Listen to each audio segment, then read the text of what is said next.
Sueño Celeste, la promoción líder en dinero en efectivo.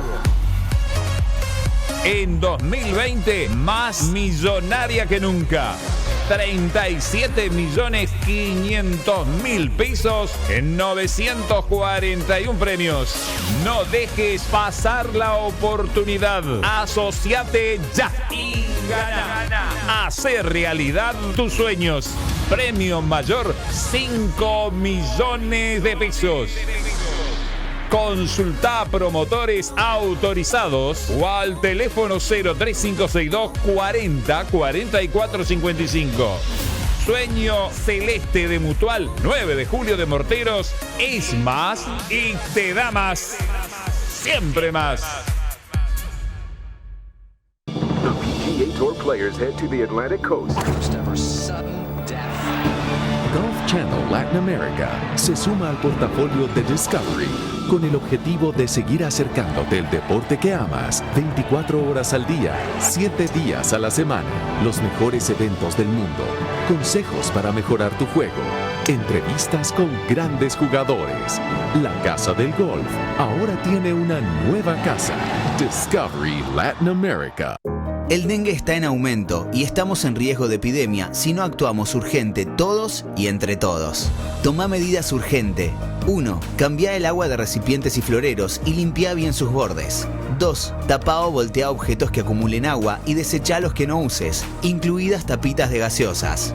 3. Limpia tanques de agua, canaletas, rejillas, piletas, desagües y otros espacios que puedan acumular agua siempre. 4. Si podés, coloca telas mosquiteras o tul en puertas, ventanas, cunas y coches de bebés. 5. Trata de usar vestimenta de mangas largas y pantalones largos de colores claros. 6. Corta el césped de tu casa y zonas próximas siempre. 7. Aplica repelente con frecuencia. Y si tenés fiebre alta, malestar general, dolor articular o muscular, con o sin erupción, anda al médico inmediatamente. No te automediques. Ministerio de Salud de la provincia.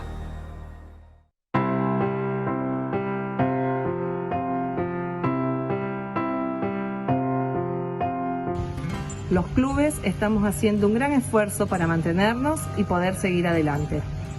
Estamos trabajando en las tareas de mantenimiento de la institución, cumpliendo con todos los servicios e impuestos y sueldos. Además, no recibimos ningún aporte ni subsidio del Estado.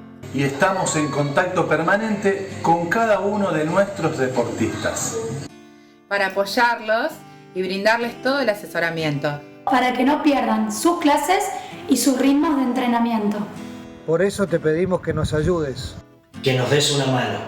Para que todos juntos podamos seguir aguantando, resistiendo. Y esto que construimos entre todos, podamos seguir manteniéndolo. Hoy el tiro te necesita y sé que vos podés ayudar. Esto va a pasar y pronto nos volveremos a encontrar. Ayúdanos como socios, colaborá con la cuota social. Gracias. Gracias. Gracias. Gracias. Gracias. Muchas gracias.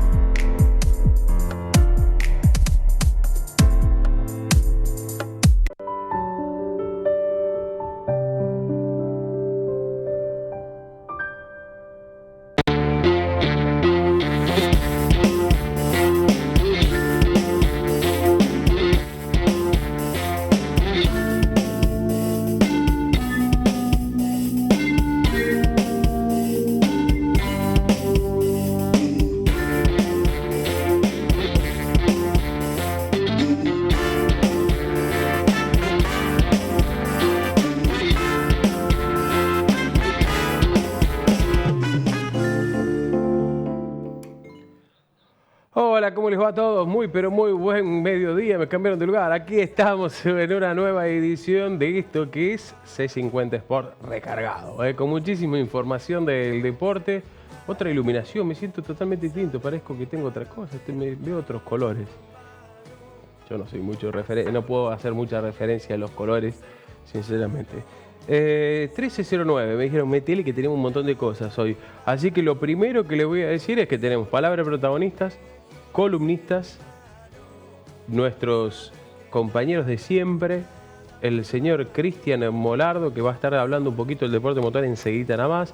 Una nota que tuvo una repercusión a nivel nacional y seguramente vamos a estar compartiendo. ¿Y qué va a pasar con los gimnasios en la ciudad de Morteros y este tipo de deportes, teniendo en cuenta que comenzaron las flexibilizaciones? Han comenzado las flexibilizaciones, ya están entrenando, por ejemplo, en tenis desde hoy, chicos con sus profesores o con mayores de 10 años para arriba. La semana pasada eran de 16. Lo mismo que para el ciclismo, aquellas personas que quieran ir al Club Tiro Federal y Deportivo Morteros, me manifestaban, lo pueden hacer siempre acompañado por un adulto. Y también vamos a hablar de tiro a la hélice, otro de los deportes que se ha flexibilizado, que son deportes individuales. Pero también, como decíamos, vamos a estar hablando de los gimnasios. Me dice que está Luciano Serafín por allí. Luciano, ¿cómo andás? ¿Todo bien? ¿Cómo anda? Bueno, bien. Para arrancar un programa que, según lo proyectado en la previa, puede llegar a ser muy, pero muy interesante. Puede dejar cosas más que interesantes para analizar. Y también, la expectativa a ver cómo se va dando esta apertura y la gente de los gimnasios que está esperando hace mucho tiempo tener alguna buena noticia, ¿no? Cuando insistimos, estamos por lo menos en el interior del país en un marco de apertura de las actividades, ¿no?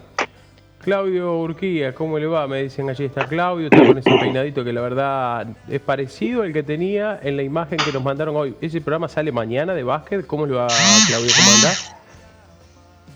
¿Qué tal? El placer es Luciano, Juan Manuel, los chicos del piso, a la gente de otro lado o frente al televisor. Sí, mañana no sé, veremos. ¿Se podrá sacar la chicharra que está sonando tan fuerte? Sí, sabía que estaba Cristian. Pero bueno, como bien decía Luciano, hay mucha expectativa acerca del retorno de las actividades. Creo, muchachos, y lo vamos a ampliar, el hecho de prolongar los días sin casos o que todo vaya evolucionando de buena manera.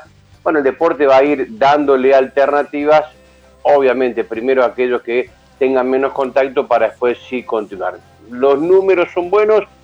Las noticias siguen siendo buenas, esto es lo importante también, no porque tendrá que ver con el deporte, no solamente con la sociedad. Tengo una mala noticia para darle al club de fan de Claudio Urquía y a Sandra, que no lo va a poder ver joven. Me dice que está cortada esa imagen, que solo la podemos ver nosotros, y que va a salir solo el partido de básquet. Que después usted me va a contar qué partido vamos a ver mañana. Pero la verdad que me sorprendió. En esos tiempos que ponía Voz Romántica también, previo a la Voz Romántica, después ya empezó con el básquet y toda la historia. Pero bueno. Sí. Después ya lo conocía Coto y las consecuencias colaterales, ¿no? Se ríe Luciano porque es una de las generaciones que ha creído con la voz sensual de Claudio Urquía, que salía seguramente en las previas de Suardi y escuchaba la Voz Romántica en la FM de Radio Belgrano. Sí, teníamos FM, años 90. Bien. Todo esto es porque estamos tirando, ¿no? Porque el señor le sacaron el vibrador, creo. ¿Cómo le va, señor Cristian Molardo? ¿Cómo anda? ¿Todo bien? ¿Está mudo? No, lo estamos escuchando. ¿Está mudo? Pobre flaco. Usted le hace bullying. A ver. Ahora sí. Nosotros. Sí, ahora sí. Ahí te escucho. Ahora sí. ¿A quién mirás ahí? ¿Quién tenés de apuntadora, Vero? Tiene el retorno. No, tengo el televisor ahí. Muy bien. Sí, muy bien. Sí, me hace renegar este manino, me hace ver las cosas 10 minutos después que hablé, una cosa loca. Pero yo no sé, soy como vos, gringo de tecnología, soy nulo. Voy aprendiendo con... Para cómo Claudio me lo hizo poner en el modo avión. Me fui a la miércoles, se me borró todo. Ahí no. ¿A qué le hago caso? Ahí no tiene datos. Bien, bueno, Cristian, porque si no después empieza el señor productor y tiene razón y me dice no me cumple con los horarios y después al final vamos a empezar a hablar porque usted hace la recorrida por los talleres, tiene información del deporte motor, deje de mirarse, no sea tan cholulo. Para cómo el retorno lo pusiste al costado, me doy cuenta ahora. Cuéntenos qué hay de información de deporte motor porque allí estamos ya empezando a compartir imágenes de karting. Perfecto, ahí estamos con las imágenes del karting. Entonces, bueno, estuvimos en el taller de lo que es Lucas Leinecker, ¿no? Que está compitiendo en lo que es el Millet, en el karting del Salado, junto con Federico Muela. Y bueno, la verdad que tienen un taller muy bueno. Ahí estamos viendo los elementos que ellos han comprado, ¿no? Realmente en la pandemia y en el receso lo han aprovechado realmente muy bien. Y bueno, han comprado varias cosas para la puesta a punto de los chasis, ¿no? Ahí vemos en partes donde han comprado unos aparatos para poner en las ruedas delanteras, para ver, bueno, las combas de las ruedas, para la distancia que tienen entre la rueda delantera derecha con la trasera derecha y lo mismo de las cubiertas izquierdas. Han comprado balanzas para pesar cada una de las ruedas del karting, que ya lo vamos a estar viendo en las imágenes. Donde bueno, le da el peso de cada una de las cubiertas, bueno, y a su vez lo que es el karting en sí tiene un peso mínimo cada una de las categorías, y a veces no llegan a ese peso mínimo, entonces tienen que agregarle plomos para poder llegar al peso. Y bueno, con estas balanzas lo que ellos pueden hacer es aplicar el plomo en distintos lugares del karting para poder repartir el peso de la mejor manera, y tanto, digamos, la parte trasera como la parte delantera pesen lo mismo del karting y puedan obviamente tener mejores resultados después en las competencias. La verdad que, como decimos, están trabajando realmente muy bien. Ahí tienen cuatro chasis, 2 que son de Lucas Leinecker y 2 que son de Fede Muela. Y como decíamos, bueno, la verdad que trabajan realmente muy bien, lo han aprovechado excelente a esta parte.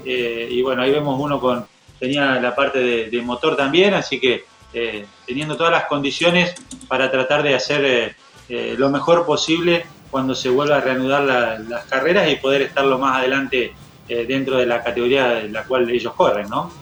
Bien, la verdad que es muy lindo también, y en esto, más allá de que seguramente ustedes los pilotos, en esta época lo que más les gusta es estar arriba del vehículo en competencia, pero también es lindo lo que nos mostrás, la cocina, de cómo se prepara un vehículo, en este caso un karting, en tu caso por ahí el Millet, aprovechando seguramente en algunos casos como en los chicos para hacer algunas inversiones y para poder tener la posibilidad de corregir alguna falencia si es que la tiene el vehículo en un propio taller. Exactamente, como vos decís, ¿no? Bueno, estos chicos realmente, Lucas lo ha aprovechado y mucho, ha hecho un curso por el tema de la puesta a punto de chasis, que realmente es muy bueno, ¿no? Hoy el karting depende mucho de la puesta a punto que vos tengas, y eso lleva a que puedas tener mejor o peores resultados, ¿no? Y la verdad que, bueno, lo ha implementado muy bien, como te digo, no solamente en el curso, sino en las inversiones que ha hecho, ¿no? Tiene una puesta a punto de lo que es las ruedas delanteras, todo digital, realmente es muy bueno. Y mucha perfección tiene en el tema de la comba de las ruedas del karting, así que realmente es muy bueno lo que están haciendo, ¿no? Ojalá que todo lo que estén haciendo dentro del taller, cuando después lo vuelquen a la pista, pueda dar su resultado, ¿no? Bien, ¿también estuvo visitando otro lugar? Estuvimos visitando otro lugar, pero bueno, no tuvimos tiempo, no tenemos tiempo de pasarlo en este programa, seguramente lo vamos a hacer en los programas siguientes. La verdad que, bueno, hay muchos chicos por visitar, muchos chicos que están trabajando y mucho en los talleres, así que nos esperen que en las semanas siguientes vamos a estar molestándolos para ir mostrando cada uno de los trabajos que están haciendo en cada uno de sus máquinas, ¿no? Cristian, ¿algo más antes de la despedida? Sí, bueno, lo que habíamos hablado la semana pasada con el tema del protocolo, lo que fue la Federación de Pilotos de la localidad de San Jorge, que es donde está la provincia de Santa Fe, todas las categorías, ha enviado 2 protocolos, uno para las competencias y otro para las pruebas. Bueno, con lo que es el tema de competencias, esto obviamente después depende mucho de cada uno de los circuitos que quieran habilitar y de obviamente los municipios también, ¿no? Pero bueno, vamos a hablar básicamente de lo que es el TC 4000, que es una categoría que corre en pavimento en la provincia de Santa Fe, donde va, bueno, a las localidades como Rafaela, San Jorge, Rosario, ya tienen el protocolo hecho para poder competir. Ellos, bueno, no dependen mucho de lo que es el tema de la gente que puede ver las carreras, porque la categoría se vende a través de la televisión es la que abona una parte y la otra parte la hacen los pilotos, así que bueno, seguramente en muy poco tiempo van a estar compitiendo, y algunos puntos importantes que se van a permitir, por ejemplo, en lo que es las competencias, entrar 5 personas por auto, donde está incluido el piloto, donde cada una de las personas que van a ir al circuito van a tener que rellenar una declaración jurada, haciéndose cargo, en una palabra, de que bueno, no tienen fiebre, no tienen nada de lo que pueda hacer con el COVID-2019. Obviamente el circuito después va a tener que tener sus medidas de seguridad en lo que es alcohol en gel, donde las reuniones de pilotos no van a poder ser más de 15 pilotos en la reunión, separados por 2 metros cada uno, y bueno, después lo que es en el tema de los sanitarios, entrar cada 3 personas, no más de esa cantidad. Y después pasamos a lo que es las pruebas, que difiere un poquito de lo que es las competencias. Eso se va a poder hacer aquí cuando, por ejemplo, si el municipio o el Patito empiezan con el deporte motor, lo que pide la Federación de Santa Fe es que pueden ingresar a hasta 4 personas por piloto, incluido, o sea, por auto, incluido el piloto, que van a estar separados, tienen que estar separados por 15 metros cada uno. La duración de las pruebas es desde las 10 de la mañana hasta las 3 de la tarde, y donde van a poder estar hasta 6 pilotos o 6 autos por vez. Eso es básicamente más o menos lo que se pide, y sí van a tener que tener el circuito una ambulancia con un médico, con un paramédico, con los elementos, bueno, para medir la temperatura y otras cuestiones que reciben a lo que es el tema de la salud, y bueno, obviamente también el tema de lo que es sanitarios, tener una persona encargada para que no se amontone tanta gente en lo que es los sanitarios. Eso es básicamente los protocolos que ha hecho la Federación de Santa Fe, tanto para las competencias como para lo que es las pruebas, ¿no? Cristian, muchísimas gracias por el tiempo. No, gracias a ustedes, un saludo grande para todos. Bien. Allí pasaba Cristian Molardo con toda la columna del deporte motor. Me parece que estamos demasiado serios. Hasta me siento incómodo. Sí. Esperaba, perdón, Juan Manuel, esperaba en el cierre, bueno, si hablamos de deporte motor, alguna chicana con Cristian, con la publicidad de hoy, ni los chivos le dejaron meter, No entraron chivo hoy, Tiene razón. Para el martes que viene prometo que va a estar. Aparte le hice una pregunta en la radio a través de Seba y tiene todos los dedos. Dijo que ustedes saben la fama que tiene Cristian. Aparte de buen piloto. No. Le pregunté si se cortaría un dedo o pagaría un asado para 10 personas. Dijo que no, que pagaría el asado para 10 personas. Así que tenemos un asado gratis. Están todos invitados. Para 10, dije, ¿no? Bien, pero vamos a meternos también en la realidad del tenis y en esta cuestión que tiene que ver con una noticia o una nota que ha causado muchísima repercusión a nivel nacional. Y vamos a charlar con Enrique Cano, columnista de tenis, periodista de tenis, de Infobae, entre otros medios tan importantes, Radio 10. Quique, ¿cómo andás? Juan Manuel, Claudio, Luciano, Serafín, te saludamos de acá, de Morteros, provincia de Córdoba. ¿Qué tal? ¿Cómo están? Un gusto saludarlos a todos ustedes. Bien, bueno, a uno... Lo propio. Cuando empezó a estudiar periodismo deportivo le empezó a gustar el tenis con el Pepe Velasco acá en Córdoba y empezamos a mirar un poco más el tenis a nivel internacional y nacional. Nos encontramos y por ahí leíamos un par de notas que usted escribió y la verdad que escribe muy bien. Pero en estos últimos tiempos no sé si, aquellos que conocíamos un poco la historia, pero no la conocíamos tan a fondo, o a lo mejor esta tranquilidad que nos da la cuarentena de, como no hay tanta actividad, prestarle un poco más de atención a este tipo de cosas. ¿Le ha llamado la atención una de las últimas notas que ha escrito, que ha realizado, que tiene que ver con lo que ha pasado con la familia Pérez Roldán? Mira, la historia de los Pérez Roldán es muy conocida desde hace mucho tiempo. Es más, el papá, Raúl, ya tiene mucha fama justamente por sus formas, sus modos, las respuestas de él. Y bueno, hay mucha gente que ha convivido más que yo en esto de Raúl Pérez Roldán, pero las historias con sus hijos ya eran muy conocidas.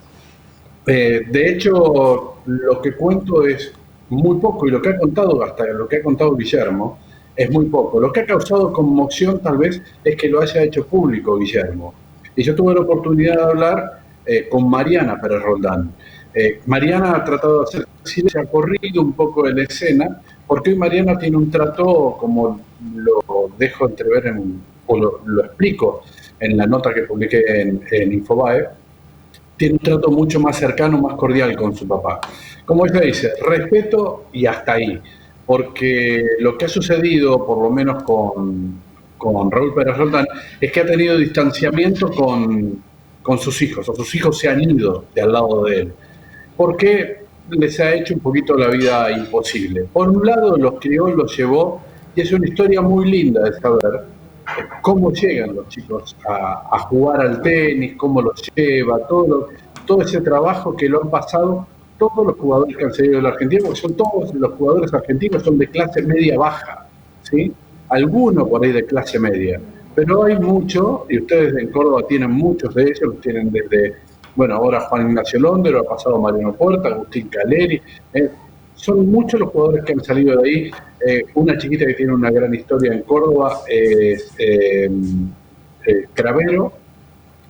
Ella tiene también una historia muy, muy singular que refleja un poco lo que ha sido el tenis argentino. Bueno, el inicio de los Pérez Roldán es así. El tema es el trato y el modo en que los ha llevado, y sobre todo después. Eso es lo que ha trascendido mucho y lo ha hecho público Guillermo Pérez Roldán, porque uno puede decir o expresar o tirar alguna puntita de esto, que es el extremo que se ve del iceberg, pero por detrás, si no lo cuentan ellos, o es desmentido o termina por ahí en una causa judicial, o se queda ahí atrapado en lo que puede ser la mitología del tenis argentino. Es como usted dice, ¿no?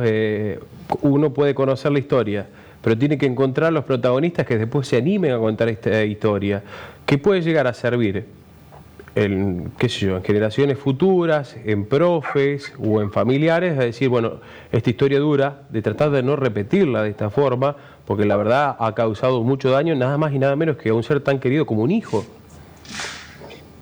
Exacto, pero no es el único. El tema es que la estupidez no reconoce fronteras, entonces no tiene nacionalidad. Esto es, digamos, en el mundo sucede, en la nota simplemente reflejo algunos casos, como es el caso de Bernard Tomic, como fue el caso de Andrea Agassi, Mary Pierce, el padre con un pasado delictivo directamente, pero tenés otro, Jelena Dorkic, tenés el de Steffi Graf, que ha sido un caso, si se quiere, hasta similar a Pérez Roldán en cuanto al manejo del dinero. Lo que fue la crianza de Jennifer Capriati. Hay chicos que no quieren ver más a los padres, ¿sí? O que después, con muchos años después, ellos intentan un acercamiento con los padres, porque, bueno, les han hecho esto de la vida imposible. Una chica que es de origen hindú, ¿no es cierto?, que los padres, por esa crianza o por esa creencia, también la trataron de someter, digamos, a lo que era su ideología y su creencia, y la chica pensaba otra cosa, tenía otra cosa, o de repente lo que era en la época de la Unión Soviética, los jugadores soviéticos, donde los padres querían que siguiera aferrado, digamos, a esa nacionalidad y todo, pero los pibes, claro, salían al mundo y veían que podían ganar dinero y todo lo demás, y decían, ¿por qué voy a dejarle la plata a todo eso si me lo puedo quedar yo? Entonces terminaban siéndose lo que era la Unión Soviética. Son muchas las historias, son muchos los años que viene arrastrándose todo eso, pero bueno, como bien lo marcaban ustedes, para nosotros lo icónico en este aspecto es la familia Pérez Roldán. ¿Cómo le va, Quique? Luciano Serafín lo saluda, un placer de estar charlando con usted. ¿Qué tal, Luciano? Un gusto. Le consulto, Quique, si bien vemos en otros deportes también la influencia de los padres, sin ir más lejos, algo muy popular como es el fútbol, pero pregunto, ¿se profundiza mucho más en el tenis por esto de la individualidad, por esto de la relación más estrecha que puede llegar a tener un padre con un hijo más allá del lazo familiar, pero cuando ya trasciende a que es profesor, ¿tiene que ver más profundo lo del tenis o esto se puede repetir en cualquier deporte? Yo creo que se puede repetir en cualquier deporte. En el fútbol se ve mucho más que en el tenis, y lo pueden ver cuando juegan los chicos, ¿no es cierto?, en partidos de fútbol, de baby fútbol, como decimos, o de fútbol 5 chiquitos, los padres agarrados del alambrado y a veces agarrados a trompadas entre ellos, o exigiéndole a los chicos que vayan directamente a hacerle una infracción y hacerle daño al rival, ¿sí? O sea, en el fútbol se puede ver un poco más. Tal vez cuando ya el chico es profesional, cuando llega a ese nivel de profesionalismo, el padre se separa un poco. Pero hay algunos casos en que los padres han tenido problemas. Voy a ser muy puntual. El caso de Messi, ¿no es cierto?, con el tema del dinero. Creación de fundaciones, porque por ahí no entienden muy bien cómo es el negocio y empiezan a manejar el negocio por un lado diferente. Pero se ha dado el caso, digo el de Messi porque fue el que trascendió, el que se popularizó en los últimos tiempos, pero hay muchos casos en que los padres se vinculan con los ingresos de los hijos y terminan haciendo cosas raras o termina no saliendo bien. Pero en todos los deportes hay de este tipo de cosas donde los padres realmente, por un lado, tienen influencia en llevar a los chicos, pero por otro lado terminan perjudicándolo. Y acá me voy a referir a algo que también publico ahí en la nota, que es una frase que me dejó Guillermo Vilas hace muchos años, que fue: los tenistas tendrían que ser huérfanos, ¿no? Es muy gracioso. Claro, sí, por supuesto, conocemos por ahí la historia. Es muy particular porque estamos hablando, en el caso Pérez Roldán, de, bueno, quedarse con el dinero de sus hijos, pero también trasciende esto de la adicción que tenía Pérez Roldán, si usted lo quiere nombrar. Muchas cosas que usted comentaba en alguna nota se conocen en el ambiente, pero hasta que no se tiene un testimonio como el de los hijos o como el de los demás alumnos, el caso de Mariano Zabaleta, digo, es como que uno no encuentra el sustento de la prueba de lo que tantas veces se dijo en el ambiente, ¿no? Claro, es que lo que vos decís, hay que buscar el sustento de la prueba. Y eso te lo dan los protagonistas. Si el protagonista no te habla, no te lo dice, queda con que vos lo decís. ¿No es cierto? Uno puede hablar, lo pongo como ejemplo, deportistas que le han abierto las puertas de la FIP en horarios muy tempranos para que puedan terminar de arreglar asuntos comprometedores, pero si uno da nombre y apellido se mete en un problema o te salen a desmentir. Pero, ¿qué ha sucedido? Arreglos por otros lados, persecuciones por no presentarse en favor de determinado político o algo. Suceden muchas cosas, pero si eso no te lo dice directamente el protagonista, es difícil. Lo que pasó en la Copa Davis, en la final de Copa Davis 2008, todo ese tipo de cosas. Pero lo que sí, por ejemplo, yo puedo asegurar, porque me lo dice Mariana Pérez Roldán, es la adicción, por un lado, del juego a los caballos de Raúl, donde se le fue un montón de dinero, y por otro lado, la afición, sí, que tenían también por los caballos, porque ellos criaban también caballos, que es lo que cuenta por ahí Guillermo también. Ellos compran algunos caballos y empiezan a criarlos. Pero después, claro, el dinero se va por otro lado, no solamente en criarlos, sino también en jugarlos. Mucha plata, estamos hablando de algunos cuantos millones de dólares, es lo que se le ha ido, digamos, a los chicos que se han quedado sin un peso, porque no tienen absolutamente nada, sobre todo Mariana, y lo que intentan o lo que esperan ellos es que el día de mañana les quede algo de eso como herencia. Quique, un placer saludarlo. Usted marcaba que los tenistas deben ser huérfanos. Bueno, muchos futbolistas también, sobre todo cuando son más chicos, en las formativas y todo eso. Pero por lo que usted dice, y también coincido que muchas veces nosotros no profundizamos alguna información que sabemos que es real si no la dice el protagonista, porque indudablemente uno se mete en un problema, porque la palabra de uno contra otro, por más que uno, insisto, sepa. Considero también, y creo que usted estando más cerca nos podría puntualizar algo más, que cuanto más plata hay en juego, más distancia de lo afectivo hay, me parece, ¿no? En algunos o en muchos de los casos. No sé si ese sería el caso en todos lados. Yo creo que se Se empieza a perder el afecto cuando uno de los dos comete errores a propósito, que es el caso, por ejemplo, de los Pérez Roldán, de Dotti, todos los padres de esto. Pero, por ejemplo, en el caso de Steffi Graf, no se perdió el afecto entre el padre y la hija. Hubo ahí un manejo del padre que terminó después siendo aclarado, por lo menos para con la hija. Con la justicia también lo aclaró, lo pagó con cárcel y con dinero. Y con la hija no se perdió el afecto. Pero en otros casos sí se separan. El de Mary Pierce, que ahora tiene otro tipo de trato, el de Elena Dokic. El de Tommy es una relación que va y viene, y hay mucha plata en el medio. Pero yo no diría que cuanto más plata hay es cuanto más se pierden los afectos. A veces se vinculan más, porque hay uno interesado en acercarse a la plata del otro, ¿no?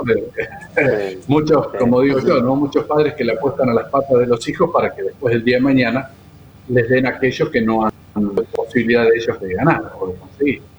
Sí, lo llamativo por ahí, más allá de que sucede, perdón Claudio, es que, a ver, es muy difícil de separar el profesor del padre. O sea, si bien hay profes que tienen hijos y que los entrenan y que lo hacen de la manera más profesional, e igual con todos sus alumnos, pero por ahí en su caso son padres. Acá es el tema que el padre, además de ser el entrenador, no tenía un buen trato y a su vez le gastó muchísimo dinero o le consumió muchísimo dinero que el hijo había ganado. Se lo robó. No se lo gastó ni nada, se lo robó. O sea, la palabra es robársela. Tal cual. Le manejaba las cuentas y los chicos cuando fueron a sacar plata, por ejemplo Mariana Pérez Roldán, que terminó de jugar muy pronto, su carrera se acabó pronto por una lesión similar a la de Juan Martín del Potro en la rodilla, dejó de jugar y cuando fue a buscar algo de dinero a su cuenta no tenía nada. A Guillermo le pasó lo mismo, pusieron una pizzería en Mar del Plata y cuando dejó de jugar fue a buscar algo de dinero y no tenía tampoco absolutamente nada, y toda la plata la tenía Pérez Roldán, o sea, el papá, en otra cuenta, directamente, y cuando se le iba se las negaba directamente. Eso es robarse la plata. No conozco otra forma de decirlo. ¿Cómo? Bien. Quique preguntaba, ¿Guillermo está en Chile? En este momento sí, porque la mujer es chilena, tuvieron a un Guillermito, a los 51 tiene Guillermo, tuvo su tercer hijo, el primero varón, pero él reside en Italia, fue a vivir a Chile, donde estuvo entrenando gente, donde estuvo entrenando chicos, pero por su mujer, después se volvió a Italia, donde están sus dos hijas, y su mujer quiso volver a Chile a tener a su hijo. Bien. Quique, hacía mención en algún momento, cuando tomamos contacto con usted, de la gran cantidad de chicos de clase media baja, que bueno, tienen mucho talento, pero qué complicado es llegar a la elite, o sea, no solamente desde el punto de vista de lo competitivo, lo deportivo, sino también desde el apoyo económico. ¿Cómo funciona en el mundo del tenis el apoyo económico necesario que tiene que tener un chico para trascender incluso las fronteras de un país? Lo que hay que entender primero en el tenis es que hay un puesto por lugar, ¿sí? O sea, entre el 1 y el 100 hay 100 lugares y no hay más de 100 lugares. O sea, y entre los 100 primeros son los que ganan plata, o por lo menos pueden llegar a vivir de esto. En una época se vivía hasta el 60, después hasta el 80, ahora hasta el 100 pueden llegar a vivir. Pero son 100 jugadores. Del 101 hacia atrás no viven del tenis, ¿sí? No pueden vivir del tenis. Entonces, en todo el mundo, por ejemplo en la Argentina, hay cerca de 3 millones de personas que juegan al tenis. En el mundo, imagínense la cantidad de gente que hay que jugar al tenis. Y solamente 100 van a vivir del tenis. Entonces, es difícil llegar. Si lo comparás con el fútbol o un deporte colectivo cualquiera, por ejemplo, en el fútbol hay 11 jugadores por equipo para poner los titulares nada más. Pero los suplentes viven del fútbol. vivirán poco, menos, que no tienen que poner plata, viven del fútbol. Si lo llevas a las divisiones, solamente de primera división, de la Argentina vos tenés, y pongamos 20 equipos, tenés 220 jugadores, ¿sí?, que viven del fútbol, por 11 titulares por 20 equipos. Si lo trasladás a Sudamérica y a ponerle a los que juegan la Copa América, son 10, ¿sí?, o las eliminatorias, son 10. Ahí tenés 2.200 deportistas que viven de su deporte, solamente titulares y solamente de primera. ¿Sí? Estás hablando que solamente en América hay 2.200 que viven de ese deporte. Y te hago una reducción así. Sí. En el tenis estamos hablando de 100 de todo el mundo. Entonces ya es difícil llegar. Y en el fútbol no se pone plata. En el tenis sí se pone plata. Vos tenés un tercer elemento, tenés un entrenador y tenés la pelotita. Y la cancha. Todo eso te suma una inversión de dinero ya desde lo formativo hasta antes de empezar a viajar. Cuando vos empezás a viajar, ya tenés que gastar dinero que es superior al de tu moneda. Hay que calcularle que una gira para un chico, ponerle, no sé, que esté entre el puesto 105 y de ahí en adelante 200 del mundo, ponerle, o 300 del mundo, y no le baja de $70.000, ¿sí?, al año. $70.000 que tiene que juntar él, que si no los tiene, alguien se los tiene que poner. Eso es para decir, viajar sin acompañante, viajar a donde pueda. Si tiene la casa de algún amigo, de algún conocido, va a utilizar menos recursos, pero después se tiene que hacer de comer él. Lo más común que va a comer van a ser pastas, mucho pan, y no puede comer ese tipo de cosas todo el tiempo, porque le hace mal a su físico de deportista de alta competencia. Preparador físico, tiene un gasto muy importante. Para eso, muchas veces lo que se utiliza es un contrato que, si quien lo realiza tiene buena fe, o sea, el inversor, y quien es contratado también tiene buena fe en su futuro y cree en su futuro, el deportista, se hace como un acuerdo, como puede ser el de Peque Joan, para poner uno, porque todos los chicos han llegado con acuerdos. Estos jugadores reciben un aporte desde los que en un momento, en una nota, que en un artículo que hice de Sport Business, yo lo llamaba los padrinos del tenis, que le apostaban al triunfo de sus jugadores. Invierten anualmente unos $100.000 en su jugador, en lo que es su carrera, desde los 16, 17 años en adelante. Hoy Peque Schwarman todavía está devolviendo dinero, y todavía creo que le queda 1 o 2 años más devolviéndole a sus inversores. Tienen muy buena relación con sus inversores, viajan con él, lo apoyan todo el tiempo. Realmente han hecho eso es, digamos, yo diría que ese es el ejemplo de lo que debe suceder entre el grupo inversor, en este caso, y el deportista. Realmente se sienten como una familia, viajando juntos, comen juntos, comparten juntos y no tienen problemas entre ellos. Juan Ignacio Chela, en el año, él tenía un inversor, gana el torneo de México, cuando jugaba en el DF mexicano, y con ese dinero le paga, le agradece al inversor y queda solo, bancándose él mismo. Son muchas de estas las situaciones que se han dado, son muchos los jugadores, y en algún caso hasta los mismos jugadores prestados. Hernán Gumi le pagó una gira a Gastón Gaudio con $10.000, le dio $10.000, zapatillas y una raqueta para que pueda hacer una gira por Europa. Son esas anécdotas que quedan en el mundo del... Qué bárbaro. Quique, qué historia.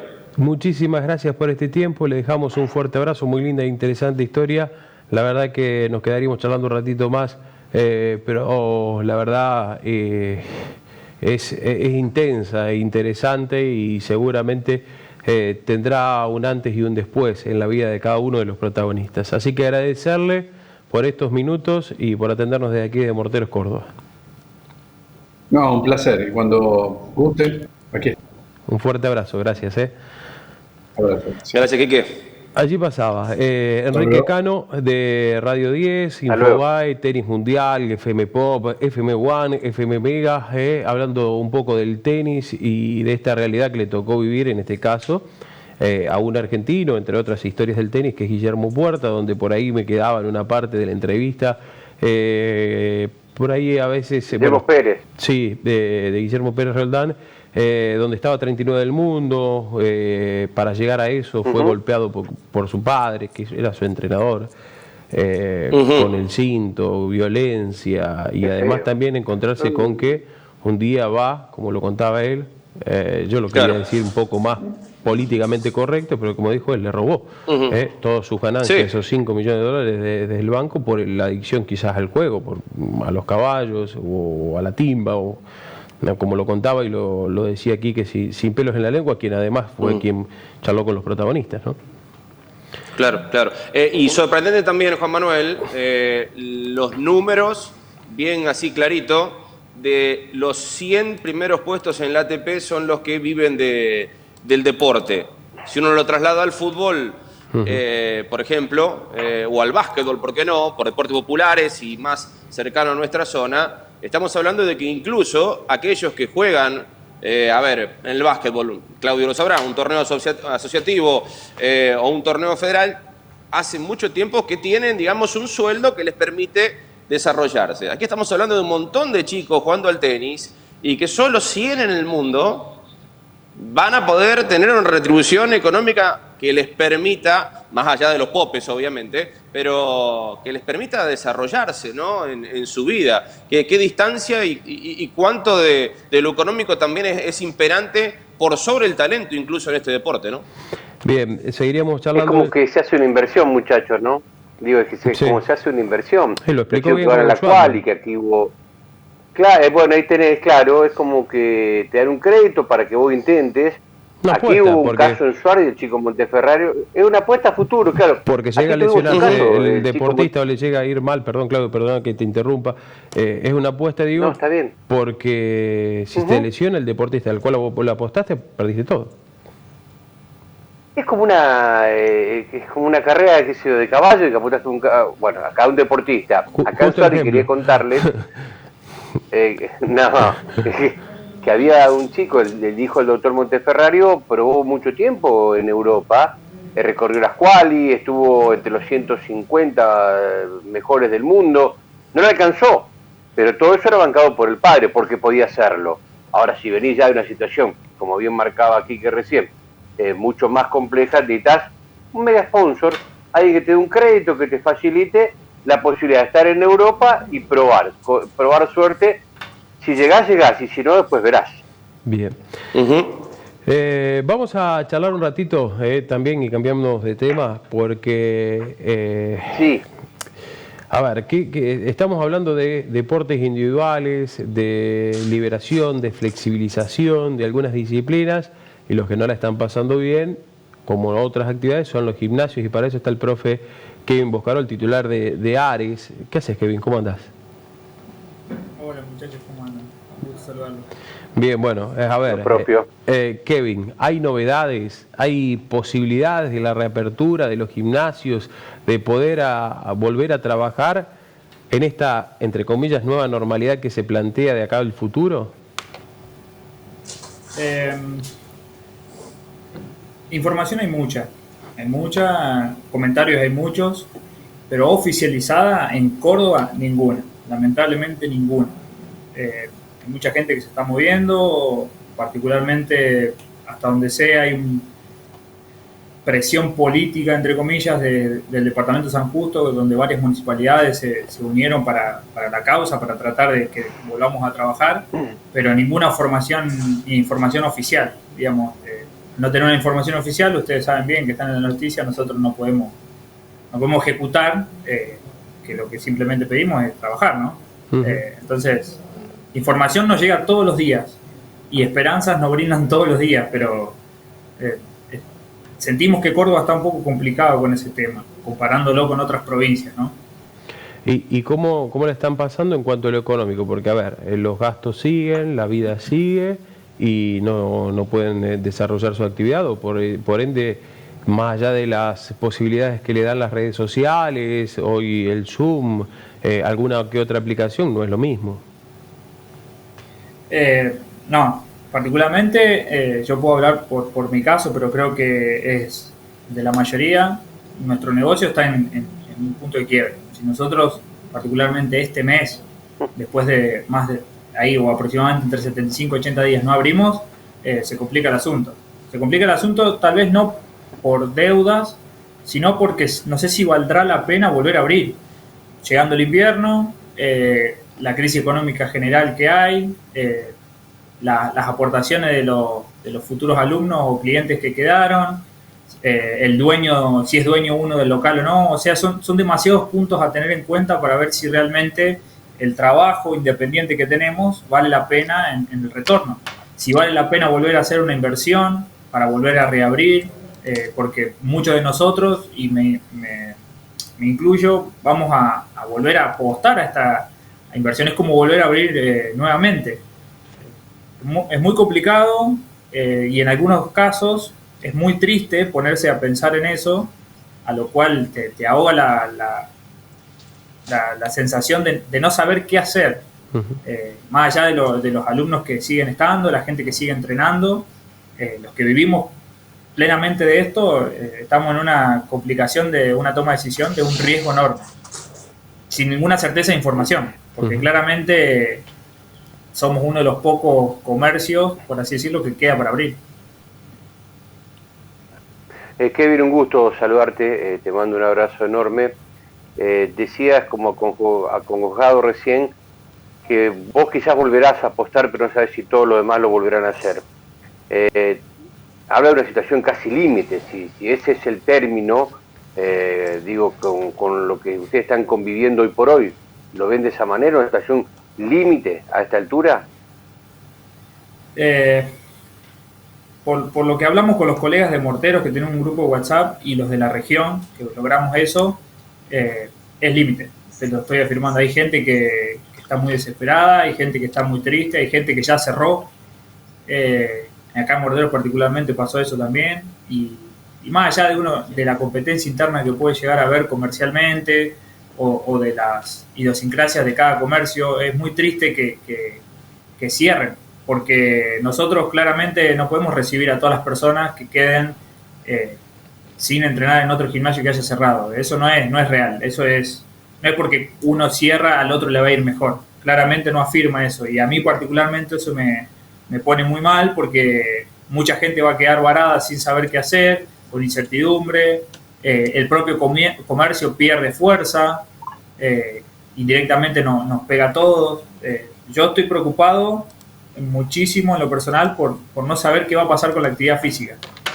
Y no hay respuestas de ningún lado, porque claramente uno cuando escucha las noticias, los que toman decisiones frente a las aperturas y habilitaciones nunca nombran la actividad física. Y si vemos lo que pasó anoche en Buenos Aires, uno lo toma tal vez como una protesta indirecta de la gente diciéndole que tome en consideración con respecto a eso. Yo particularmente lo tomé así. Totalmente. Y bueno, o sea, hay una desesperación total frente a esto, más allá de que muchos, como en nuestro caso, vivimos de la actividad física. Es muy triste, vuelvo a repetir, y es muy complicada la situación para nosotros, muy complicada. Kevin, bueno, el abrazo, también el saludo. Si bien comentaste en varias oportunidades el tema del protocolo, comentale un poquito a la gente. ¿Tiene que ver un centro deportivo que únicamente tenga aparatos? ¿Tendrá que adaptarse? Digo, cuando me refiero a aparatos, el tema pesas y demás, ¿no? ¿Tendrá que volver de otra manera, teniendo en cuenta el distanciamiento, teniendo en cuenta el contacto de la gente con los aparatos, con otra variante, con otra disciplina? Porque por allí encontramos centros que son más completos, que tienen toda una... que abarcan globalmente todas las actividades físicas, pero específicamente aquellos de aparato, por ejemplo, ¿tienen que reinventarse? Si lo podés ampliar un poquito. Sí, bueno, podemos hablar de un protocolo que se presentó, que no está autorizado, pero entendemos que va a ir por ahí el asunto, que tiene que ver también con las bajadas de línea que pasó en Europa. A lo cual, paréntesis, no entiendo que Córdoba se guíe por esos protocolos y Santa Fe, Corrientes o Jujuy se guíe por otro protocolo. Eso es lo que particularmente y sinceramente lo quiero aclarar, no lo entiendo.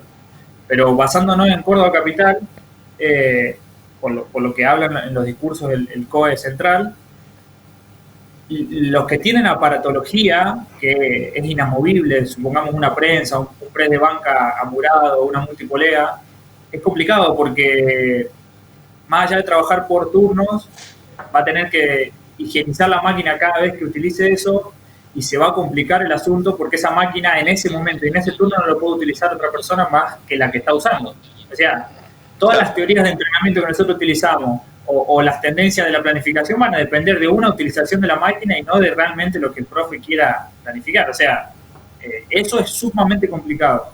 Y yo particularmente no lo llamaría una nueva normalidad eso, sino una readaptación, porque deja de ser normal en el entrenamiento.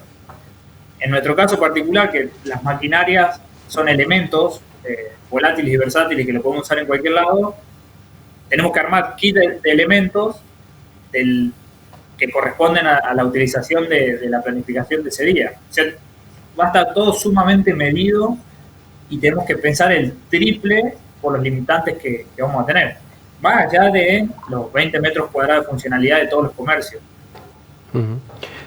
Kevin, a ver, porque uno miraba recién lo que está pasando en España y mirábamos imágenes de cómo los gimnasios en España están trabajando. Vos recién hacías hincapié, Córdoba, Santa Fe, más allá de que nosotros estamos muy cercanos, vamos a trabajar distinto, o parecería que vamos por caminos distintos.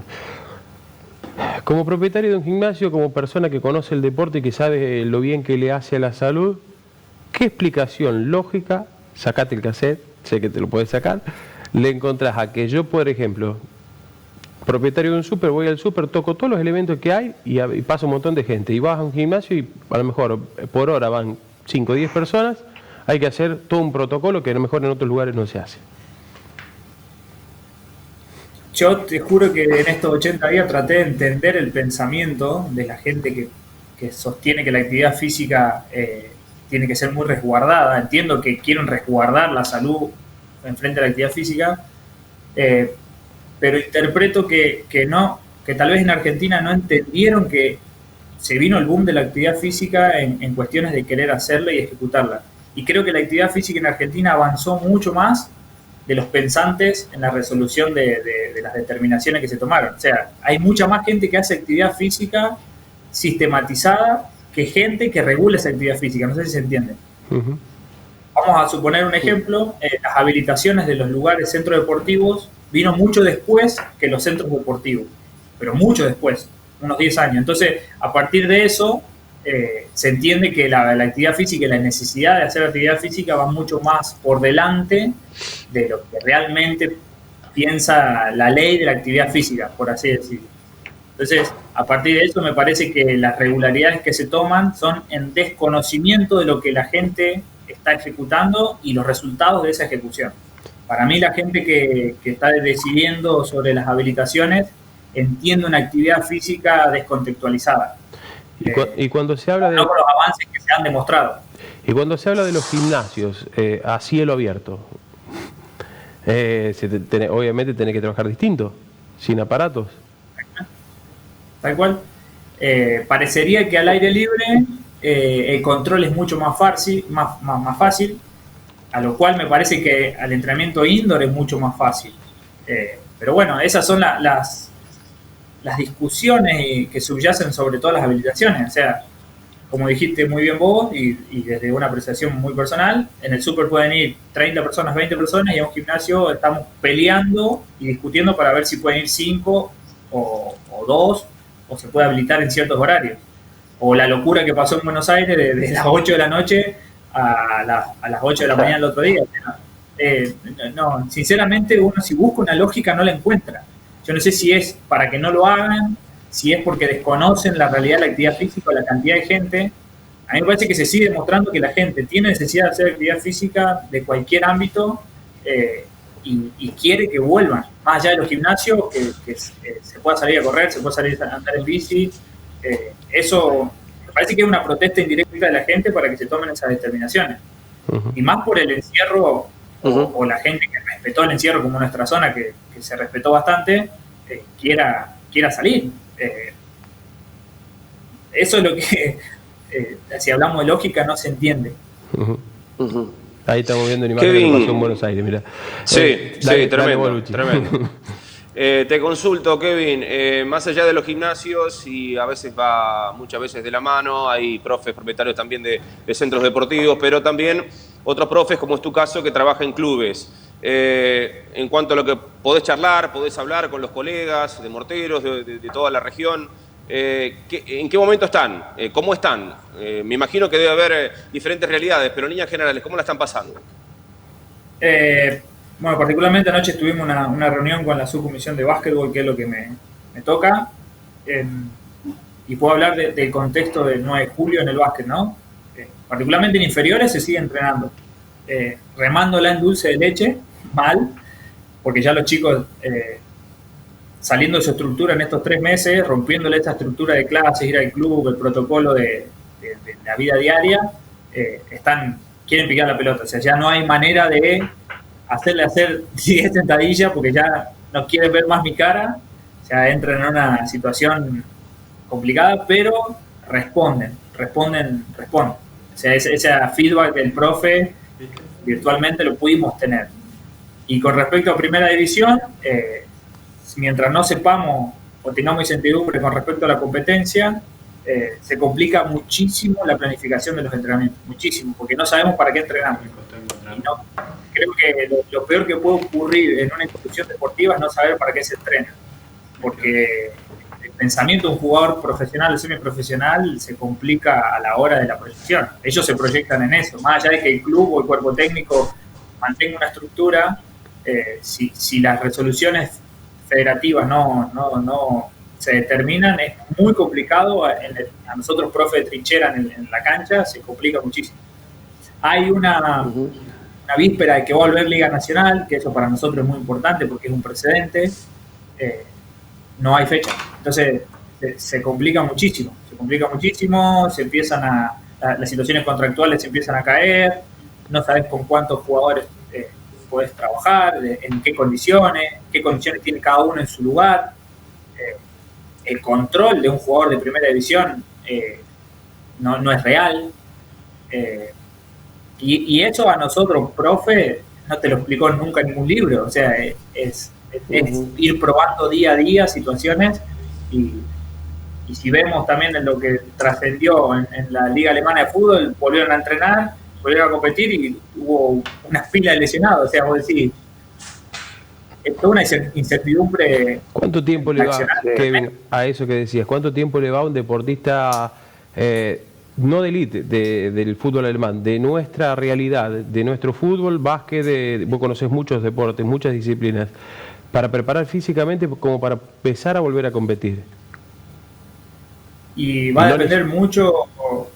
Y no sufrir lesiones, o no sufrir la posibilidad de decir, bueno, tantas lesiones como se dieron. Yo te voy a decir 2 cosas que pude leer de las investigaciones del fútbol alemán, que creo que se van a dar en Argentina. Depende muchísimo qué haya hecho antes de la cuarentena. Básicamente, la mayoría de los deportes amateur, llegando a la cuarentena, ya habían terminado su pretemporada, estaban finalizando su pretemporada. O sea, lo que hayan hecho ahí fue clave, y la continuidad de eso, cómo lo pudieron resolver a eso. Y después, el estado mental de los jugadores. Si el estado mental de los jugadores es de concentración alta, de que manejaron la ansiedad para volver, las lesiones posiblemente bajen en probabilidad. No quiere decir que no ocurran, pero y luego, hablando técnicamente, el entrenamiento de la fuerza que hicieron en esta etapa de transición de estos 3 meses, si ellos no entrenaron la fuerza sumamente para volver a competir, pensando que en meses próximos volvíamos a competir, van a tener que arrancar de cero, digamos. Y arrancar de cero mínimamente, según nos dice la teoría, son 8 semanas, una pretemporada nuevamente. Kevin, ¿en qué quedó lo tuyo? La pregunta se la robo a Claudio, que me la hacía en la semana. ¿En qué quedó lo tuyo de la selección argentina? ¿Sigue en pie con todo esto? Porque empezó, recuerdo que hicimos una nota, empezó antes de la pandemia, y después ¿cómo continuó? Sí. Me río porque parece que tienen la bola de cristal ustedes. Ayer me llamó el entrenador de la selección. Por ahora lo que definimos, como se marcó un nuevo comienzo de competencia en el 2021, de los Juegos Paralímpicos, los Juegos Olímpicos, empieza a proyectar los entrenamientos. Creo que en estos días, en esta semana, sale el almanaque de los cordobeses federados que puedan volver a competir. En el CENAR ya se abrieron las puertas de ciertos deportistas para volver a competir. O sea, todo deportista becado va a poder volver a competir. Eso también es otro precedente para laburar nosotros. Oficialmente no tengo ninguna relación con la selección argentina, pero extraoficialmente laburo con ellos en un proyecto, particularmente hoy codo a codo con el kinesiólogo deportivo, que es la prevención de lesiones en el básquet adaptado y bueno, en toda la sistematización de la planificación de los entrenamientos para el 2021. O sea, hablando en criollo, estoy dentro del cuerpo técnico, pero no firmé ningún contrato, por así decirlo. Entiendo que es necesario en este momento, particularmente en esta situación de vida que uno lleva. No sé si tiene sentido pensar en firmar un papel, o por lo menos lo que pienso yo. Sí, ocupar mi cabeza a trabajar en algo que pueda ser productivo para ellos. Pronto, bueno, Claudio sabe, salió una conferencia hace poquito y ahora se define la fecha de la próxima competencia, que son todas investigaciones que se vienen haciendo en el CENAR, en donde los que estamos involucrados vamos presentando los trabajos que se vienen haciendo en esta transición. Me gusta llamarlo etapa de transición para no decirle cuarentena. Sí, bueno, relación tenemos 100% de relación, o sea, estoy trabajando con ellos, pero contractualmente ninguna. Kevin, muchísimas gracias por el tiempo. Esperemos que esta semana, como a lo mejor nos dijeron por ahí extraoficialmente, tengan alguna novedad los gimnasios y será seguramente esperada con ansiedad esa linda noticia de empezar por lo menos a poder volver a laburar. Te agradecemos mucho este contacto. No, muchísimas gracias a usted y gracias siempre por dar la información como se debe en este flujo de información trastienda que siempre hay. Muchas gracias. Un abrazo grande. Un abrazo. Allí pasaba el profe. Un abrazo, Kevin Boscarol. La verdad que bueno, hay cosas, no sé si les pasará a ustedes y por ahí tenemos siempre poco tiempo, que me da la sensación de que no hay un punto claro en esto. No hay un punto claro. ¿Y a qué voy? A cómo nos manejamos como sociedad para algunas cosas y cómo nos manejamos para otras. O sea, ¿cuáles son los parámetros? ¿A qué le tengo que cómo me tengo que cuidar yo? Yo todavía no lo sé. Y estoy todo el día informando a la gente y diciéndole cómo se tiene que cuidar. Claro.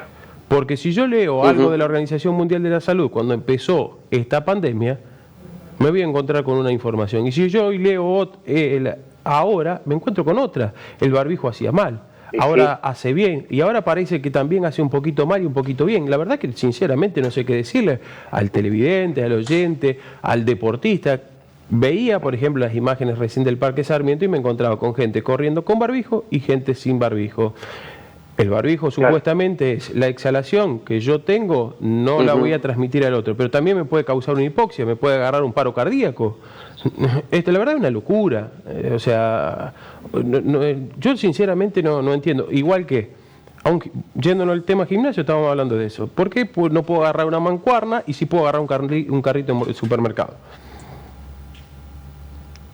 No, es que la comparación que hiciste estuvo bárbara. Del arranque mismo coincidía con eso, y como otras tantas cosas, ¿no? Ver esas imágenes que están poniendo también.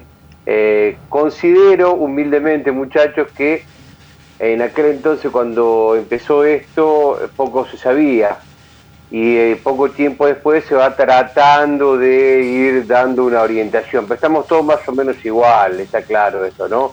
Con esto del desconcierto entre comillas y escuchar en este caso a Kevin, que es la voz de muchos otros, de esa desesperación que tienen por trabajar, pasa por ahí el tema también, ¿no? Sí. Yo veo, a ver, cortito, quizás comenzó a ser, en la medida que iban pasando los días, imperante el tema económico. Y ustedes me dirán, bueno, pero los gimnasios también es imperante el tema económico. Pero me da la sensación de que quisieron ir abriendo algunos sectores de la sociedad, digamos, mucho más tocados en lo económico y lamentablemente como... a ver si se lo quiere llamar efecto colateral, dejamos a los gimnasios en la última etapa, sabiendo de que si bien hay una afectación clara económicamente, pero me da la sensación, ¿no? Quizás son los menos. Suena como brutal porque el tipo que vive de un gimnasio también es un ingreso más que importante, pero digo, para encontrar algún tipo de respuesta a lo que planteaba Manino, ¿no? El por qué, a ver, la apertura, por ejemplo, de un bar, si bien con todos los protocolos, con mitad de su capacidad, y no la apertura de un centro deportivo donde quizás hasta ni siquiera se comparten elementos para hacer algún tipo de disciplina. No sé, quiero buscarle algún tipo de respuesta dentro de todas las preguntas que nos hemos hecho en esta pandemia, ¿no?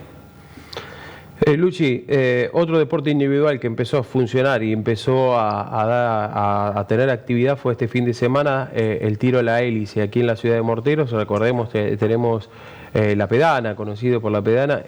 Allí estamos viendo algunas imágenes de cómo estuvieron los muchachos disfrutando de su actividad. Y he hablado con uno de ellos y me decía, disfrutar y sufrir a la vez porque los costos de los cartuchos han aumentado como una locura. Sí, hay deportes donde, digamos, el gasto es importante, bueno, pero muy contentos, más allá de estas condiciones y características que tiene cada deporte, muy contentos por la apertura de las instalaciones, porque se venían manteniendo, pero no tenían actividad. Lógicamente, una gran respuesta de parte de los tiradores, tanto sábado y domingo, con todas las medidas de seguridad que le pidieron, alfombras con cloro, barbijos, distanciamiento. Bueno, obviamente los primeros días por allí tuvieron que ver con algún tipo de, si se quiere, entre comillas, falla, pero bueno, por ejemplo, le comento rápidamente lo que decíamos en el noticiero, en los controles a la salida de la ciudad de Morteros, recordemos que La Pedana está a las afueras de la ciudad, bueno, allí hubo algún tipo de mentira piadosa, si se quiere, o de fallo en la información, diciendo, por ejemplo, vamos a comer un asado a La Pedana, y resulta que esa familia nunca llegaba a comer a La Pedana, o vamos a tirar y resulta que nunca aparecían por La Pedana. Bueno, es por eso que la gente del Club de Cazadores El Ciervo con la municipalidad va a afinar un poquito más los controles en el transcurso de la semana para que presenten un carnet a la salida, digo, para tener este recorrido que necesita la autoridad sanitaria a la hora de encontrar un supuesto caso, bueno, de dónde viene, a dónde va, cómo hizo, cómo salió, a dónde fue. Bueno, para afinar eso, es por eso que se juntaron a dialogar sobre ese tema. Pero en líneas generales, realmente una muy buena noticia la apertura allí del Club de Cazadores El Ciervo. Y por otra parte, para ir generando recursos también, el pasado 15 de marzo realizaron una inversión importante porque había un torneo, no lo pudieron realizar, esa inversión quedó allí, hay que cubrirla, y es por eso que está bueno que los socios vayan a tirar y aporten los recursos como para ir también saneando un poquito ese aspecto del club, ¿no? Luchi, muchísimas gracias. No sé si te quedó algo más por decir, porque lo veo a Claudio ya moviendo la boca. Ya va, Claudio, ya va.